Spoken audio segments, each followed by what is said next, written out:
छापा तो फाइनली आप लोग को बीच में हिरान खेसारी भैया का अभी गाना रिलीज हो चुका है, काफी शानदार है। तो दोस्तों इससे पहले आप लोग को बता दें, इस वीडियो को अंत तक बने रहिएगा, इसलिए आपको पूरा जानकारी देंगे ये गाना के बारे में, एक एक वर्ड जानकारी देंगे। तो आप लोग से विनती है कि वीडियो को लास्ट तक बने रहिएगा।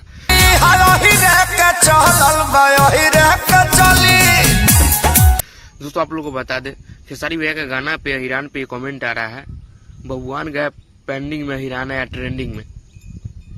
जी हाँ दोस्तों, कमेंट्स हम विवाद नहीं कर रहे हैं, और छोड़िए विवाद का बात हो जाएगा, नहीं मुद्दा छेड़ा जाए वही ठीक है। और दोस्तों बात आप लोग को करें, जो खेसारी भैया का गाना है उसमें दो हीरोइनी है, आप लोग को नजर आएगी। बड़ी मजबूत होला जादो जी के लाठी, आकांक्षा पुरी, चहता सिंह, काफी गजब का सॉन्ग है दोस्तों। हम फुल वीडियो सॉन्ग, ऑडियो तो कल ही सुन चुके थे, और फुल वीडियो सॉन्ग देखें क्या उसमें वीडियो है, हाई बजट का वीडियो सॉन्ग है दोस्तों।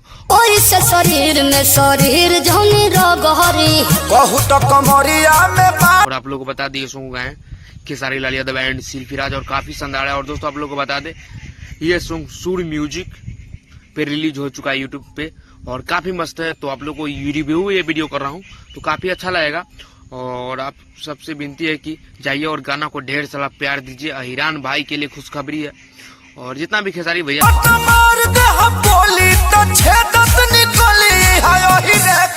को चाहने वाले हैं सबके लिए खुशखबरी है, इतना बड़ा गाना आया है। तो आप लोग जाइए और प्यार तो अवश्य दीजिए। और हिरान बबुआन में भी टक्कर चलेगा, तो आप लोग देख लीजिए, खुद ही मैनेज कीजिए, खुद ही हिट करवाइए। तो ये वीडियो आप लोगों को कैसा लगा कमेंट करके बताइएगा। और इससे पहले बबलू क्रिएटर पे आप नए हैं तो जल्दी सब्सक्राइब कर दीजिएगा, ताकि मेरा अपडेट जल्द आप तक पहुंचेगा। जय हिंद। गाया गाजीपुर सासाराम बोलिया आरा छापा